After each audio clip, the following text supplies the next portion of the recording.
पूंजीवादी लोकतंत्र में हमेशा प्रत्यारोप चलते रहता है।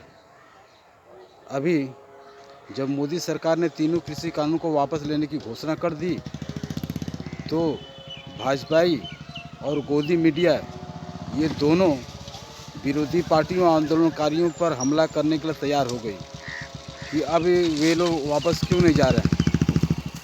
रोड जाम किए, इससे लोगों को बड़ी परेशानी हो रही। लेकिन वही ये लोग भाजपा सरकार से एक बार भी नहीं पूछ रहे हैं कि वह ऐसा कानून लाए ही क्यों।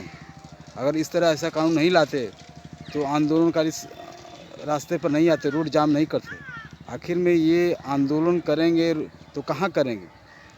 ये रास्ते पर करेंगे, रोड पर करेंगे, खेत खलिहान में करेंगे, कहाँ करेंगे? इनका तो यही जगह ही है। और आज तक जितना भी आंदोलन हुआ है मात्र यहीं पर हुआ है और इन्हीं आंदोलन के चलते जो भी अधिकार मिले मजदूरों किसानों को उसका आज देश की आम जनता भोग रही है। तो साथियों, अगर मोदी सरकार इस तरह का कानून नहीं लागू करती तो न रोड जाम करते, न 700 से ज़्यादा किसान आत्महत्या करते।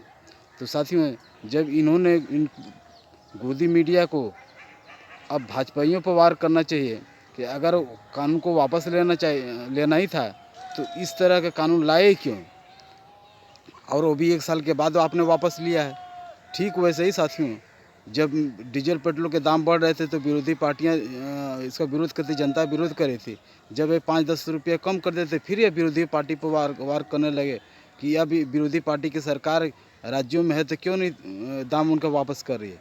माने किस तरह यह पूंजीवादी व्यवस्था का यह लोकतांत्रिक तरीका है कि किस तरह से समस्या खुद उत्पन्न करें और विरोध करने वाले का ही विरोध किया जाए और आम जनता को इसी तरह से पक्ष विपक्ष में बांट करके आपस में लड़वाया जाए।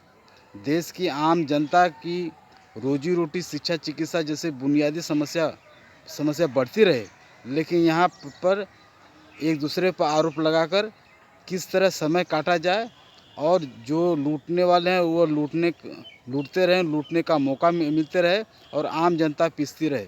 तो इस आम जनता को अब सोचने समझने की ज़रूरत है कि जिस तरह कृषि कानून भाजपा ने वापस ली है उसी तरह अब शिक्षा जो कानून बनाई थी पूंजीपतियों के लाभ मुनाफे में, विदेशियों के दबाव में, उसे भी वापस ले।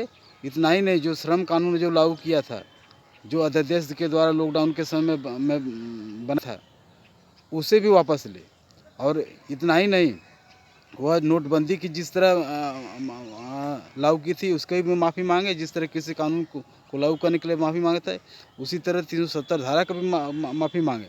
साथियों, सिर्फ माफ़ी मांगने से काम नहीं चलेगा। आम जनता को उन्हें किस तरह से बेनकाब करना पड़ेगा कि यह आम जनता के नेता नहीं है, पार्टी नहीं है, सरकार नहीं है, बल्कि ये पूंजीपतियों के पूंजीवादी व्यवस्था की सरकार पार्टी है।